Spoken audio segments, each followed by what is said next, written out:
గడిచిన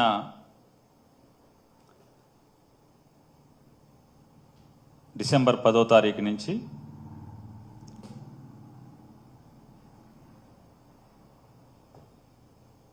నా భార్య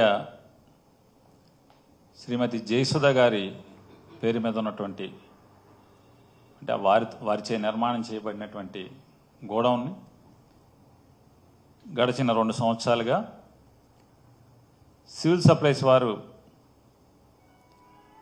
వారే మచిలీపట్నంలో ఉన్నటువంటి డిమాండ్ మేరకు ఆఫర్ లెటర్ ఇచ్చి రెంట్కి తీసుకున్న నేపథ్యంలో దాంట్లో వచ్చినటువంటి బియ్యం నిల్వల్లో షార్టేజీ దాని మీద గడిచిన 10వ తారీఖు నుంచి ఇప్పటి వరకు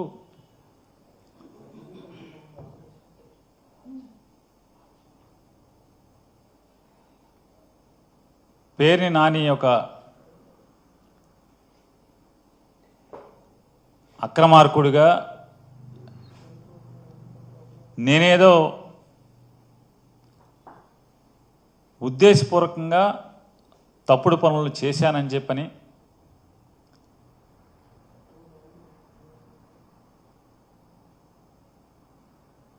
పోలీస్ ఇన్వెస్టిగేషను డిపార్ట్మెంటల్ ఇన్వెస్టిగేషన్ కంటే కూడా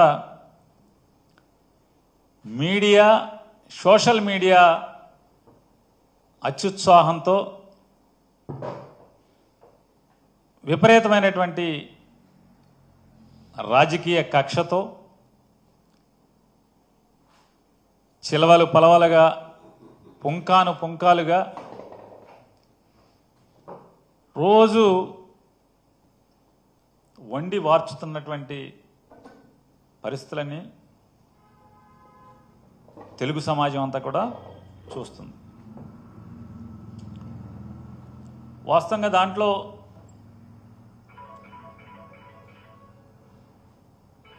ఆవిడ నిర్మాణం చేసి రెంట్కి ఇచ్చినప్పటికి కూడా ఉన్నది ఒకటే గోడౌను.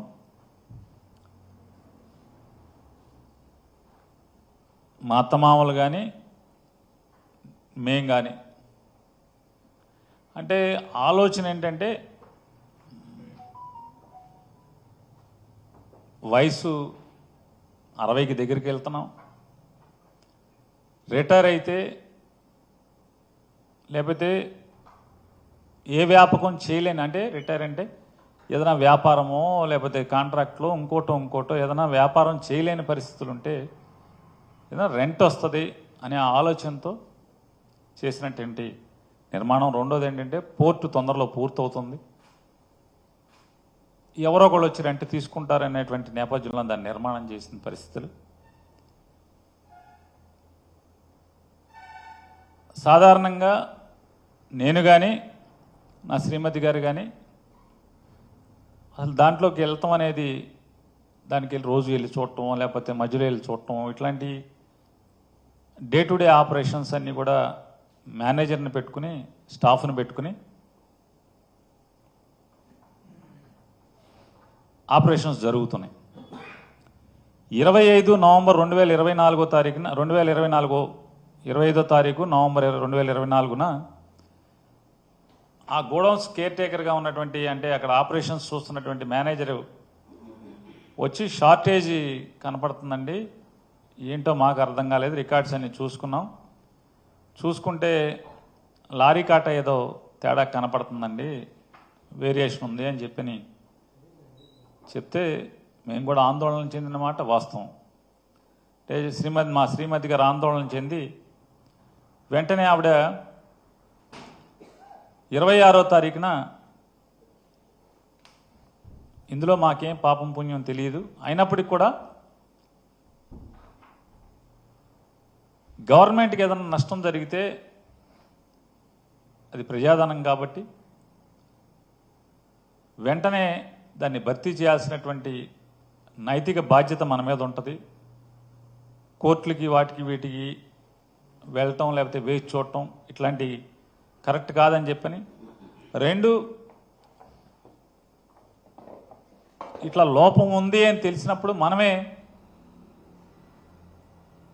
అధికారులు కనుక ఇంటిమేట్ చేస్తే అది సదుద్దేశమే మంది అనే ఉద్దేశంతో 26 నవంబర్న 2024 సంవత్సరం జాయింట్ కలెక్టర్ గారికి ఆవిడ ఒక రికమెండేషన్ ఇవ్వడం జరిగింది.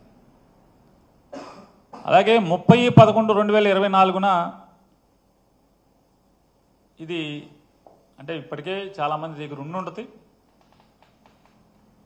ఈ రికమెండేషన్లో ఆవిడ చెప్పారు 25వ తారీఖున ఇట్లా నాకు వచ్చి ఇంటిమేట్ చేశాడు, 26న ఇస్తున్నాను.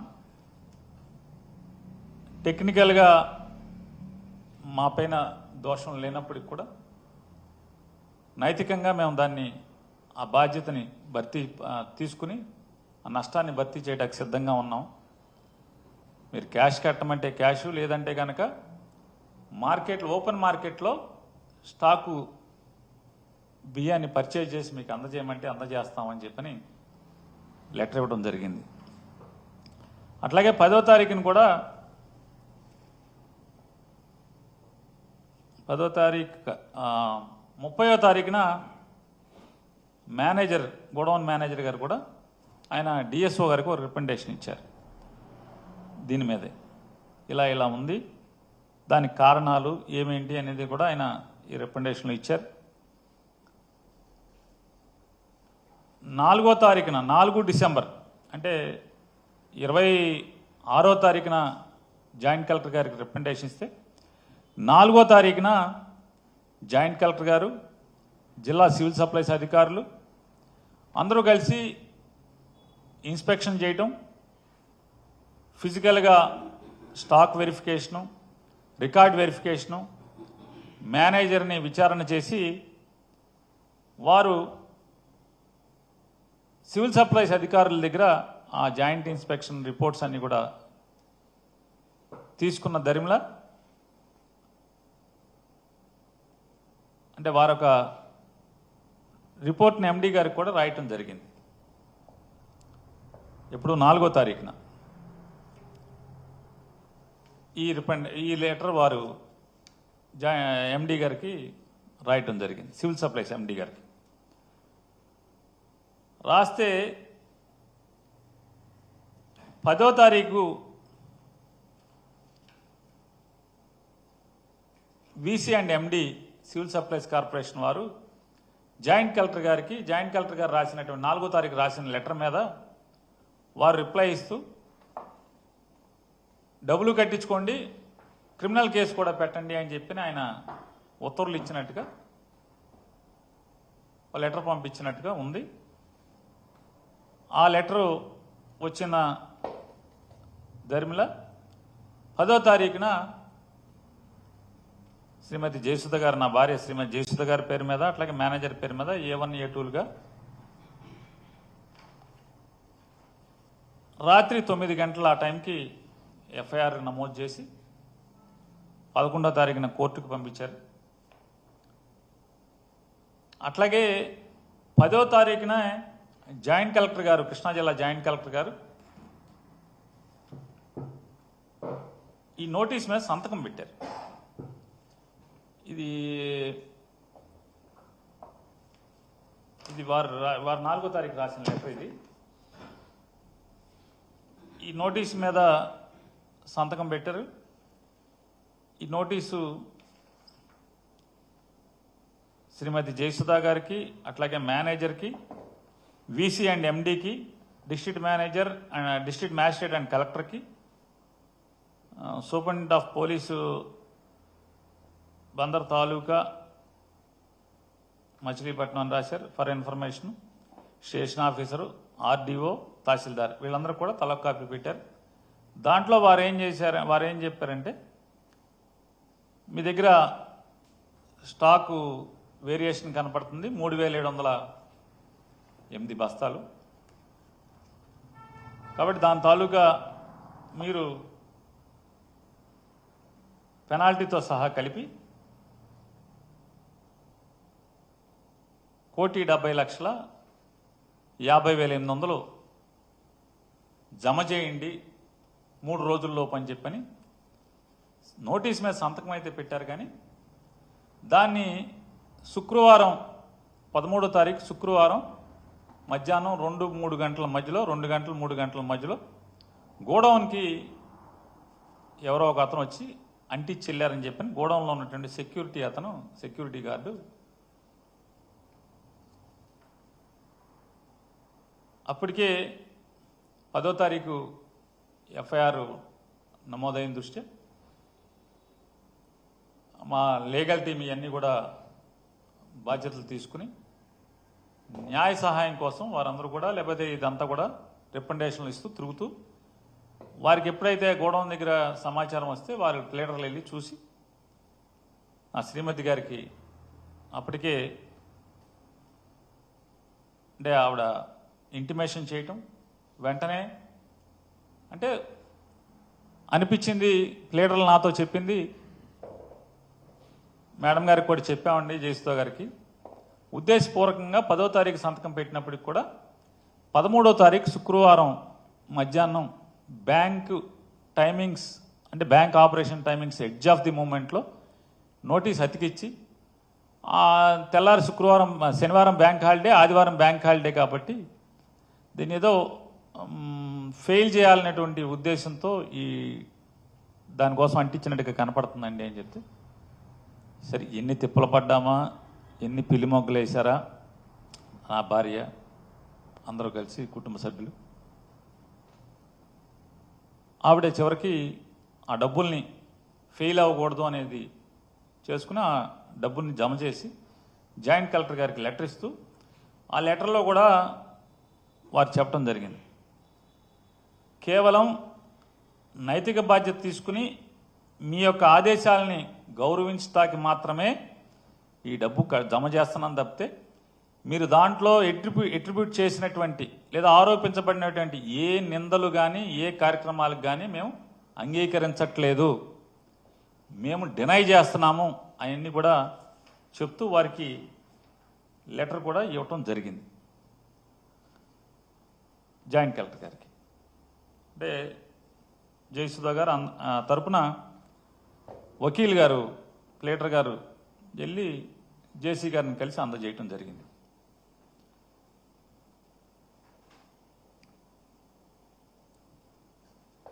పదమూడవ తారీఖునే ఉదయం జయసుధ గారు జిల్లా కోర్టులో బెయిల్ మూవ్ చేశారు. బెయిల్ మూవ్ చేసిన తర్వాత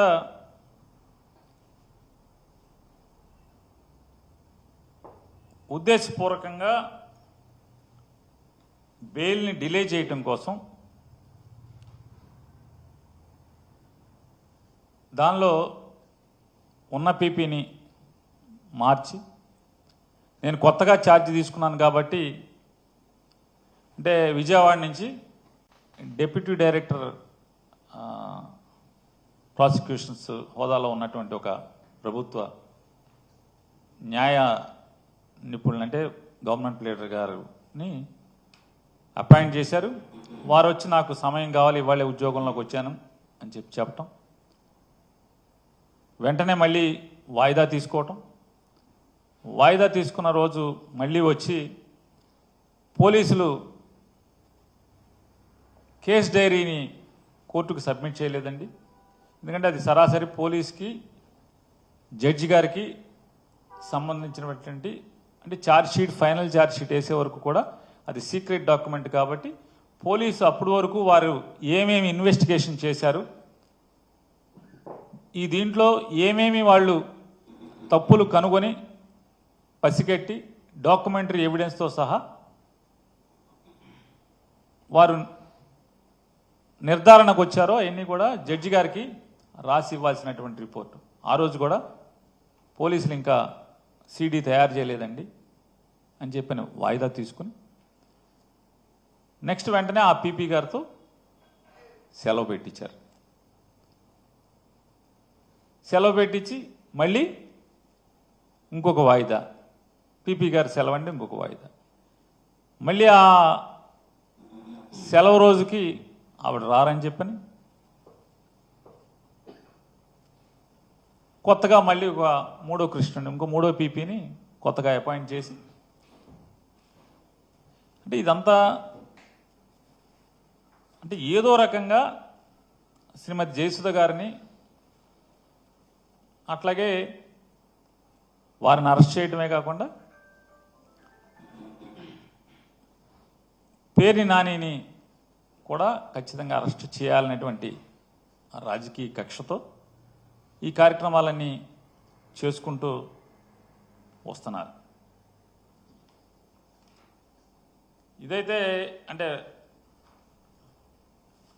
నేను చూశాను చాలామంది టీవీ విశ్లేషకులు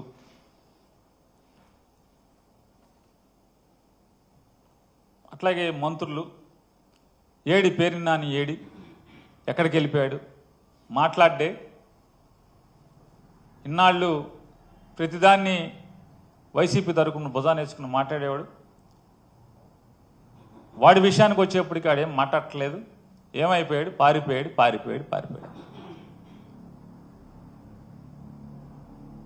నేను ఎక్కడికి ఏం పారిపోలేదు. నేను అందరినీ కూడా ఎవరెవరైతే నేను పారిపోయానని చెప్పని మాట్లాడుతున్నారు. నేను ఒకటే మిమ్మల్ని ఒక చిన్నగా కోరుకుంటున్నాను. ఒకటి మీరు ఒక్కదానికి మీ అంతరాత్మను ప్రశ్నించుకుని సమాధానం చెప్పండి. మీ మీద కక్షతో మీ ఇంట్లో ఆడవాళ్ళని మీద కేసులు కడితే మీరు ఇంట్లో ఆడవాళ్ళని రక్షించుకుంటానికి ప్రయత్నం చేస్తారా లేదా ఇంటి ఆవిడ్ని ఇంటి ఇల్లాల్ని జైలుకు పంపించే కార్యక్రమాన్ని మీరు చేస్తారా? అభం శుభం తెలియని వాళ్ళని చెప్పండి. మీరు రాసిన వాళ్ళని కానీ మాట్లాడిన వాళ్ళని కానీ యూట్యూబ్లో అందరినీ నేను అడుగుతున్నాను. నేను ఇది విమర్శనాత్మకంగా అడగట్లా, పరుషంగా మాట్లాడట్లా. సరే అయిపోయాక ఒక మంత్రి గారు అయితే దొంగతనం చేస్తే రాజకీయ కక్ష ఏంటి అదేంటిది ఏంటి అని మాట్లాడుతున్నారు. నేను చేశానని చెప్పని మీకు ఆధారాలు ఉన్నాయా? ఎలా మీరు నేను దొంగతనం చేశానని మీరు మాట్లాడతారు? ఇన్వెస్టిగేషన్ కంప్లీట్ అవ్వలేదని చెప్పనేమో మీ పోలీసులే చెప్తున్నారు. ఆల్రెడీ నిన్న కేస్ డైరీ కోర్టుకి ఇచ్చి దాంట్లో కూడా ఈ విషయాలు ఏం మాట్లాడలేదని చెప్పని అంటున్నారు. ఇవన్నీ మీడియాలో వచ్చినాయి, నేను కాదు. నేను కోర్టుకు వెళ్ళలేదు. అన్నీ కోర్టు వ్యవహారాల దగ్గర నుంచి పోలీసులు ఏం చేయాలి, ఎవరేమనుకుంటున్నారు, మీరు ఎందుకు ఈ చేయరు అవి చేయరు అని కూడా రాసేటువంటి పెద్దలందరినీ కూడా నేను అడుగుతున్నాను ఒక మాట.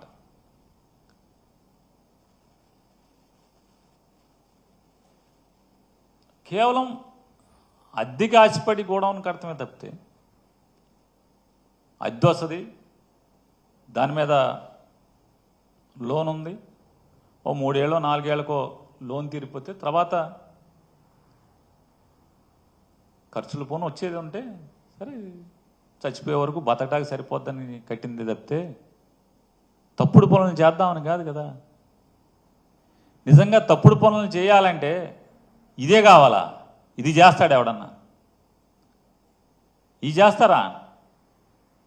నేనేమన్నా పిచ్చోడినా లేకపోతే హ్యాబిచువల్ అఫెండర్నా? నేను అలవాటు పడిపోయినటువంటి నేరస్తున్నా?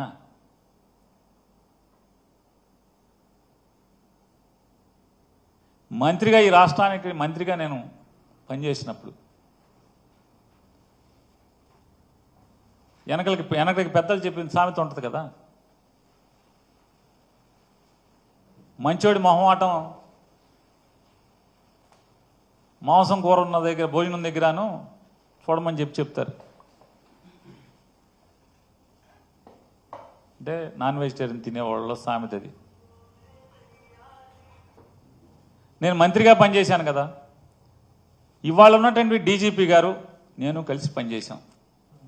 ఆయన ఆర్టీసీ ఎండీగా, నేను రవాణా శాఖ మంత్రిగా. నేను వారి అంతరాత్మనే ఒకసారి అడగమంటున్నాను. మనం కలిసి పనిచేసినటువంటి ఆ కాలంలో పేరుని నాని అనేవాడు మీకు ఎక్కడన్నా తప్పుడు పని మీకు చెప్పటం కానీ,